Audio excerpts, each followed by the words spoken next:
నమస్తే, నేను మీ Gopi. Welcome back to మనం టీవీ. ప్రస్తుతం మనతో పాటు ఉన్నారు పొలిటికల్ అనలిస్ట్ అంకమ్మరావు గారు ఉన్నారు. ఆయనతో మాట్లాడదాం. నమస్తే సార్. నమస్తే అమ్మా. సో యాక్చువల్గా మనం చూసుకోవచ్చు, బోరుగడ్డ అనిల్ గత ప్రభుత్వంలో హయాంలో ఉన్నప్పుడు ఆయన నోటికి హద్దు అదుపు ఉండేది కాదు. ఎవరిని పడితే వాళ్ళని తిట్టడం, బూతులతో మాట్లాడటం, గంటలో చంద్రబాబు గారిని చంపేస్తా అనటం, పవన్ కళ్యాణ్ గారిని తిట్టడం, వారి ఇంట్లో మహిళల్ని తిట్టడం. సో ఇవన్నీ కూడా గతంలో జరిగే మనం చూసాము. అందులో కొన్ని కేసుల నిమిత్తాల భాగంగా మొన్నటిదాకా జైల్లో ఉన్నాడు.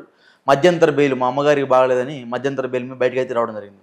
అసలు ఆయన బయటకు వచ్చిన విషయం మీడియాకు కూడా తెలియకుండా గప్చుప్ సాంబారి అట్లా అయిపోయి బయటకు వచ్చాడు. తర్వాత పోలీసులు ఫోన్ చేస్తుంటే పోలీసు ఫోన్ లిఫ్ట్ చేయట్లేదంట. పరారీలో ఉన్నట్టుగా పోలీసులు అయితే అనుమానిస్తున్నారు. సో దీని మీద మీ వివరణ. బోరుగడ్డ అనిల్ 2019 నుంచి 2024 వరకు ఆ ప్రభుత్వ పెద్దల యొక్క అండదండలు చూసుకొని ఇష్టారీతిగా మాట్లాడి ఏం మాట్లాడుతున్నాడు, ఎందుకు మాట్లాడుతున్నాడు, ఎవరి గురించి మాట్లాడుతున్నాడు అనే ఇంగిత జ్ఞానం కూడా లేకుండా మహిళలని కానీ, పసిపిల్లలని కానీ, లేదా చంద్రబాబు నాయుడు గారు అని కానీ, లోకేష్ గారు అని కానీ, పవన్ కళ్యాణ్ అని కానీ, వాళ్ళు వీళ్ళు లేదు. అతనికి నోటికి ఎంత వస్తే అంత. అట్లానే అతను కొంతమందిని బెదిరించి డబ్బులు తీసుకున్న కార్యక్రమాలు కావచ్చు. మొన్న అతను అదుపులో తీసుకుంది తిట్టినందుకు ఇటుకి కాదు, అతను బెదిరించి డబ్బులు తీసుకున్న కార్యక్రమాలకు సంబంధించి అదుపులో తీసుకోవడం కూడా జరిగింది. ఓకే. రెండవది, ఇప్పుడు వాళ్ళ తల్లిగారికి అనారోగ్యంగా ఉందని చెప్పని తప్పుడు నివేదికనిచ్చేసి అతను బయటకు వచ్చినట్టుగా నిజంగానే చాలామందికి తెలియదు. అవును, అతను బయటకు వచ్చిన విషయం కూడా. మామూలుగా రేపు 11వ తారీఖు సాయంత్రం 5 గంటలకు వెళ్ళి మళ్ళీ అతను లొంగిపోవాలి. ఇప్పుడు అతను ఎవరికి అందుబాటులో లేడని అతను చరవాణిని ఆపేసుకొని మరి అతను ఎవరికి అందుబాటులో లేడని చెప్పని అయితే తెలుస్తూ ఉంది మనకి. ఇక్కడ గమనించుకోవాల్సిన అంశం ఏంటంటే, ఇప్పటి వరకు జరిగింది ఒక ఎత్తు. అతన్ని అదుపులో తీసుకున్నారు, విచారణ చేస్తున్నారు, విచారణకు సహకరించట్లేదు. కొన్ని సంఘటనలకు చెప్పాడు, చాలా సంఘటనలకి అతనేమి సమాధానం అయితే చెప్పలేదు.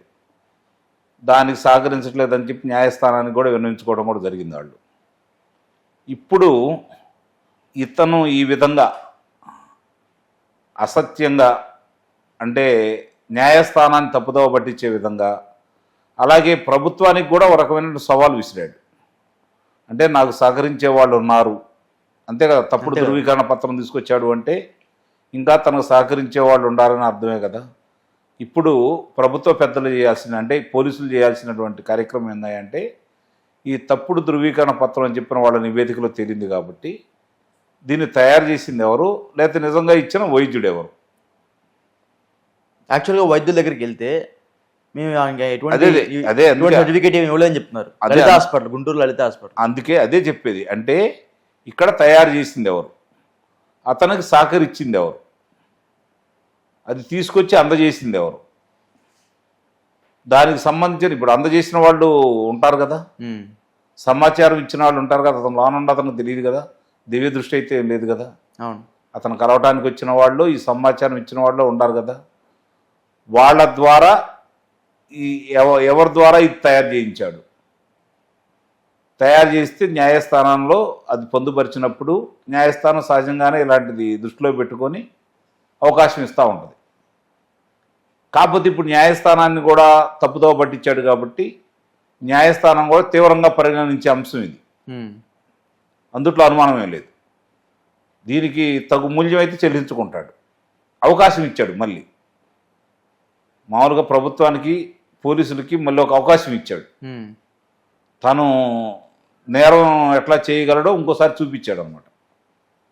దీన్ని ఆధారంగా చేసుకొని ఇప్పుడు వాళ్ళు ఇంకా బలంగా అతని మీద అభియోగాలు బలంగా మోపడానికి ఈ విధంగా తప్పుడు ధృవీకరణ పత్రం ఇచ్చేసి న్యాయస్థానాన్ని కూడా తప్పుదోవ పట్టించాడు. కాబట్టి ఇతను కఠినమైన శిక్ష విధించమని చెప్పని అయితే రేపు ప్రభుత్వం తరపున న్యాయవాది, పోలీసులు కూడా విజ్ఞాపన పత్రాన్ని న్యాయమూర్తికి అయితే ఇస్తారు. అందుట్లో అనుమానం ఏం లేదు. మరి ఈ పరిస్థితిలో అతను ముందున్నది ఏంటి? ఇప్పుడు అతను వెళ్ళాడు, తప్పుడు అనేది తేలిపోయింది కాబట్టి దాన్ని అసలు ఇచ్చింది ఎవరు, దాన్ని తయారు చేయించింది ఎవరు, దీనికి పథక రచన చేసింది ఎవరు అంటే ఎవరు ఉండి ఉంటారు? ఇప్పుడు దానికి 2 కారణాలు అయితే కనపడతా ఉన్నాయి. ఒకటి, అతను గనక ఇంకా పోలీసుల దగ్గరే ఉంటే చాలా విషయాలు చెబుతాడని ఆ విషయాలు బయటికి రానియకుండా అతను బయటికి తీసుకొచ్చి ఏమన్నా చేయొచ్చు కదా. ఈ కోణంలో కూడా ఆలోచించాలి కదా. ఓకే. ఎందుకంటే జరుగుతున్న కొన్ని ఉదంతాలు మనం చూస్తూ ఉంటే కళ్ళ ముందు కొన్ని కనపడతా ఉన్నాయి కదా. సాక్షులు అందరూ ఏ విధంగా చనిపోతున్నారో చూస్తూనే ఉన్నాం కదా. వాళ్ళ దగ్గరికి రాకుండా ఉండటం కోసం వాళ్ళు దేనికైనా తెగించే విధంగా తయారై ఉన్నారు కదా. మరి అన్నప్పుడు దీన్ని తీవ్రంగా పరిగణించాల్సిన ఆవశ్యకత అయితే నిస్సందేహంగా ఉంది. ఇప్పుడు మొన్న హర్షవర్ధన్ అనే కుర్రాడికి సంబంధించి 24 గంటల్లోనే అతను ఛేదించారు కదా. అవును. కాబట్టి దీన్ని కూడా పోలీసులు, అంటే ఇక్కడ పోలీసులు సమర్థవంతంగా పనిచేయాలని పూనుకుంటే చేయగలరు. ప్రభుత్వాన్ని సహకరించకూడదంటే సహకరించట్లేదు, కానీ వాళ్ళు చిత్తశుద్ధితోటి కనుక ప్రయత్నం చేస్తే సాధించడం పెద్ద విశేషమేం కాదు, పట్టుకొని వస్తారు, అనుమానమే లేదు దాంట్లో. ఇప్పుడు జగన్మోహన్ రెడ్డి పరిభాషలో చెప్పాలి అంటే సప్త సముద్రాల అవతల ఉన్నా కూడా లాక్ రాగలరు. అందుట్లో ఎలాంటి సందేహం కూడా ఏం లేదు. అంటే ఫోన్లు కూడా స్విచ్ ఆఫ్ పెట్టారు. వాళ్ళ అమ్మ ఫోన్ కూడా స్విచ్ ఆఫ్ అయింది, ఇతను ఫోన్ స్విచ్ ఆఫ్ అయింది, ఫ్యామిలీ మొత్తం కూడా ఫోన్ మొత్తం తీసేసి ఎక్కడో దూరంగా వెళ్ళిపోయారంటగా వార్త వస్తుంది. దానికి ఎక్కడికి వెళ్ళినా ఇలా దృష్టి అయితే ఉంటుందని అయితే నేను భావిస్తున్నాను. అంత తేలిగ్గా వదిలిపెడతారని అయితే నేను భావించను. అతను ఎక్కడికి వెళ్ళినా కూడా వీళ్ళు పట్టు రాగలరు. అంటే అతను వెళ్ళాడా, అతన్ని మాయం చేశారా, ఇది కూడా ఆలోచించుకోవాలి కదా. మాయం చేస్తే ఎవరు మాయం చేసి ఉంటారు? వాళ్ళ విషయాలన్నీ ఎక్కడ బయట పెడతాడు అని చెప్పని గత ప్రభుత్వంలో అతను సహకరించిన పెద్దలే చేసి ఉంటారు. అందుట్లో అనుమానం ఏముంది? వేరే వాళ్ళకి అవసరం ఏముంది? ఎవరో వెనకమాల నడిపించింది అనుకుంటున్నారు మీరు? ప్రభుత్వ పెద్దలే ఆ రోజు ఎవరైతే ఉన్నారో వాళ్ళే. సజ్జల రామకృష్ణారెడ్డా, లేకపోతే సజ్జల భార్గవరెడ్డా, లేకపోతే విజయసాయి రెడ్డా, అలాంటి వాళ్ళే కదా. లేకపోతే ముఖ్యమంత్రికి సంబంధించినటువంటి అప్పుడు సలహాదారుడిగా కూడా ఉన్నాడని చెప్పని అతని గురించి చెబుతున్నారు కదా. మరి ఆ స్థాయి వాళ్ళు చేయించారా? ఇవన్నీ కూడా ఇప్పుడు తీవ్రంగా ఆలోచించాల్సిన పరిస్థితి ఏర్పడింది. ఎందుకంటే ఒక ఎమ్మెల్యేని కూడా నడి రోడ్లో నేను ఈడ్చుకొని వస్తానని బెదిరించిన వ్యక్తి కోటమిరెడ్డి శ్రీధర్ రెడ్డి గారిని. సో అంత పెద్ద వ్యక్తిని కూడా బెదిరించినా సరే ఇప్పుడు కూడా జైల్లో ఇంకా మంచిగా ఒక గెస్ట్లా చూసుకుంటున్నారు. మనం రీసెంట్గా మనం చూసుకుంటే మంచి రెస్టారెంట్ తీసుకెళ్ళి బిర్యానీ అదేదో జరిగింది. తర్వాత తగు జాగ్రత్తలు తీసుకున్నారు. ఇక్కడ అతనికి సమాచారం అందటానికి కానీ ఈ విధంగా చెయ్యొచ్చని కానీ సలహాలు ఇచ్చింది ఎవరు? దాన్ని తయారు చేసి తీసుకొచ్చింది ఎవరు? ఇది కదా ఇప్పుడు మన ముందున్నటువంటి ప్రధానమైనటువంటి అంశం. లలిత హాస్పిటల్ వాళ్ళు ఇవ్వలేదని చెప్పి తేల్చి చెప్పేశారు. మరి అన్నప్పుడు దీన్ని అట్లాంటిది నకిలీ పత్రాన్ని తీసుకొచ్చింది ఎవరు? అసలు దీన్ని తయారు చేసేవాళ్ళు ఎవరు? వాళ్ళని కూడా పట్టుకోవాలిగా. దీన్ని వీలైనంత త్వరగానే పోలీసులు ఛేదిస్తారని అయితే నేనైతే భావిస్తాను. ఎందుకంటే యాక్చువల్గా ఇప్పుడు జైలుకి వెళ్ళిన ప్రతి ఒక్కరు కూడా హెల్త్ అనే పేరు అడ్డం పెట్టుకుని అందరూ బయటకు వచ్చే ప్రయత్నం చేస్తున్నారు. ఎందుకంటే నందిగామ సురేష్ కూడా నాకు ఒంట్లో బాగాలేదని బయటకు వచ్చాడు, బోరుగడ్డ అనిల్ కూడా మా అమ్మకి బాగాలేదని బయటకు వచ్చాడు. ఇప్పుడు నేను అరెస్ట్ అయినా ఎవరైతే పోసాని మురళీకృష్ణ కూడా నాకు ఒంట్లో బాగట్లేదు, నాకు ఒంటి పోతుంది ఆయన బయటకు వచ్చే ప్రయత్నం చేశాడు. అది కూడా అందరూ కూడా ఒకే దాటి మీద ఉన్నట్టుగా మనకు కనపడుతుంది. దాన్ని ఎలా చూస్తారు? అదేనా, ఇది అంతా కలిపి ఒకళ్ళే ఆడిస్తున్నారేమో అన్న అనుమానం కూడా బలంగా కనపడుతుంది. ఎందుకంటే వీళ్ళందరూ కనుక ఇప్పుడు అలా మాట్లాడమంది ఎవరు, లేదంటే మాట్లాడడానికి డబ్బులు ఇచ్చింది ఎవరు, ఈ పేర్లన్నీ బయటకు వస్తే తలకాయ నొప్పి కూడా వస్తుంది కదా వాళ్ళకి. కాబట్టి అలాంటి వాళ్ళే ఈ ప్రయత్నం చేశారని అయితే నేను భావిస్తున్నాను. అంటే ఇది ఒక్కటే కాదు సార్, ఇప్పుడు రీసెంట్గానే మన పులివెందుల్లో ఎవరైతే ఇప్పుడు ఈ రంగయ్య మృతి కూడా మనం చూసుకోవచ్చు.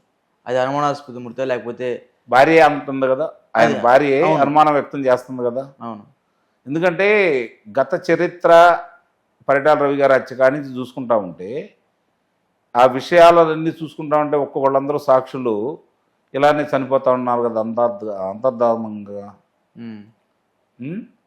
మరి ఇట్లా జరుగుతున్నప్పుడు దీన్ని ఏ విధంగా చూడాలి?